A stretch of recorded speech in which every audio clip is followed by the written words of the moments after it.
Alright, I apologize in advance if I start screaming and swearing a lot in this review, but Ultima 8 fucking blows! It's one of the most rushed, poorly designed abominations of a so-called RPG to ever blight the planet.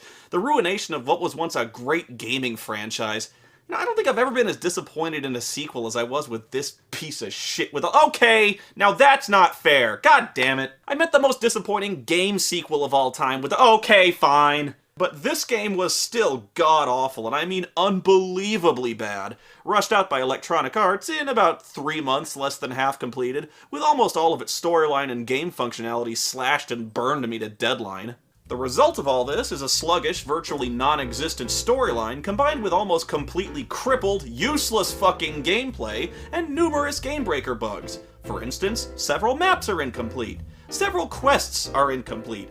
Conversations with important characters are incomplete. And there's a romance subplot that's also incomplete. And of course, the platforming. Oh god! The platforming. Basically, the way the game was shipped, it was unplayable. But I'll get to that in a minute. Do you have any idea the questions I had to answer when I saw this game in the store? Well, hey Mom, look! It's the new Ultima game! You know, it's like those role-playing games I play all the time? No, Mom. Role-playing games are not satanic. How many times do I have to— Whoa!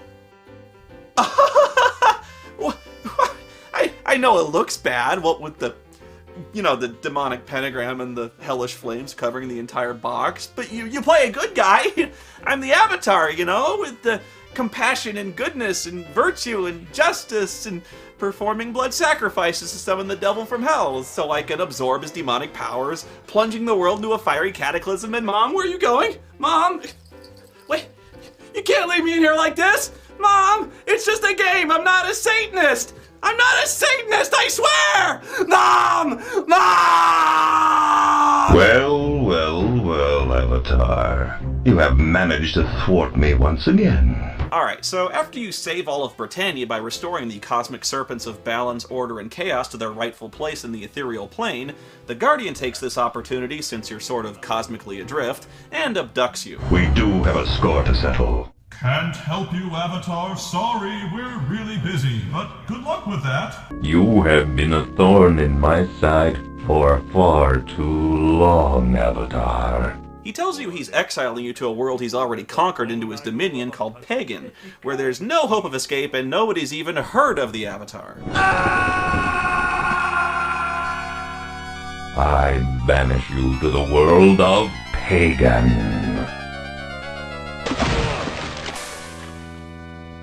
No one here knows of the Avatar. Yeah, that's new. Nobody's heard of me.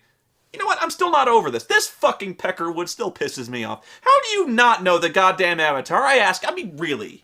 So the Guardian drops your ass in the ocean and promises to keep you updated as he conquers Britannia now that you're out of the way. Although all that really means is he repeats the same 3 or 4 lines through the entire game about how Britannia's burning. It's tedious. At this very moment, Britannia burns. At this very moment, Britannia burns. Hark! Is that the sweet song of lamentation I hear? At this very moment, Britannia burns. Hark! Is that the sweet song of lamentation I hear? Anyway, some fisherman named Devin hauls you out of the water in his net, and, you know, already I got big problems with this game. Just look at the Avatar. I mean, what happened? He's dressed like a fucking clown all of a sudden with some retarded bucket on his head. He doesn't look anything like he did at the end of Serpent Isle at all, and when you open your inventory, everything's gone. I mean, everything? Every single thing he had. The magic armor, the rings, the earrings, all that stuff that was literally belted on him, all the super magic serpent artifacts that made me unto a god, and now they're just gone. So I start thinking, well, maybe he was sinking in the water and he took all of it off to keep from drowning, right? But no! Look at this! He looks this way when the Guardian dumps his ass on Pagan. So what, did the Guardian like take his big fucking hand and completely undress the Avatar all by himself and then throw him this completely ridiculous set of clothes? Like, Good luck on Pagan dressed like this, shithead. Oh, man. Oh, you look like such an asshole. Woo. You don't even get to pick your character's gender or appearance anymore. You're just stuck with this blonde doofus dude. But it's just as well, because your character spends this entire time as this blank slate with a bucket on his head. Because there's no role-playing here. You don't have any choices or moral imperative anymore, and there's basically no story to speak of. Well, alright, you want to know what the story is? You wash up on shore, and Devin tells you to go talk to a sage about how to get off Pagan. Well done, mortal. The item of Blackrock which you now possess is the first key to unlocking tremendous power within yourself. Oh yeah, the 25 bucks I spent on that Ultima speech pack? Money well spent. The sage tells you the only way off is to kill the 4 titans of the elements who rule Pagan and absorb their powers to become a titan yourself. Basically a god of all 4 elements. Beyond earth, water, air, and fire, there is another element. A 5th element. The 5th element? No! Lilu Dallas Multipass. And that's seriously it. You go to a rock level, a fire level, a water level, and a wind level. You get an artifact in each one that allows you to kill the titan, and then you build the Blackrock Gate and win. And, while that might sound interesting, like, oh, we're exploring cool, weird alien environments, yeah, believe me, it's not. Because every goddamn level looks the exact fucking same. Dark, gray, monochrome caves. Everywhere you go, it's a gray cave. Or a gray tunnel, gray caves, gray halls. Every fucking thing in this game is gray. Half the time, I doubt you'd even be able to tell if you're indoors or outdoors. I mean, can you guess what element this place is? It's fire. Yeah, obviously, right? What about this one? Can you guess? Wind.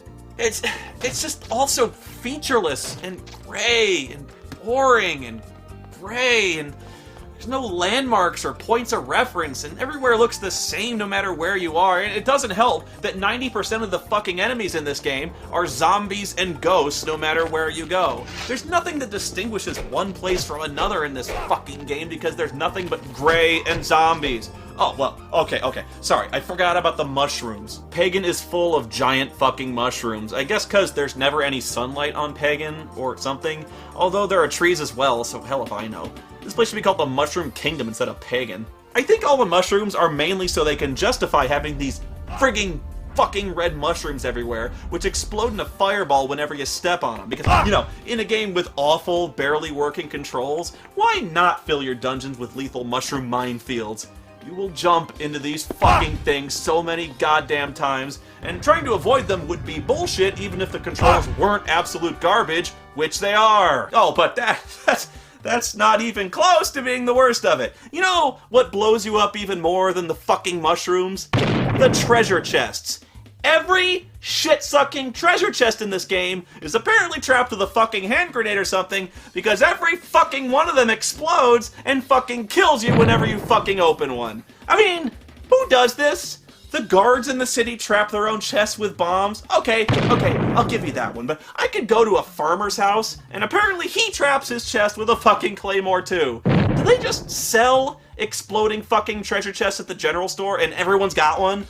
Wouldn't you want one that doesn't burn your fucking house down when it goes off? Oh, but get a load of this. Even if you've got the mother-humping key, the chest still explodes.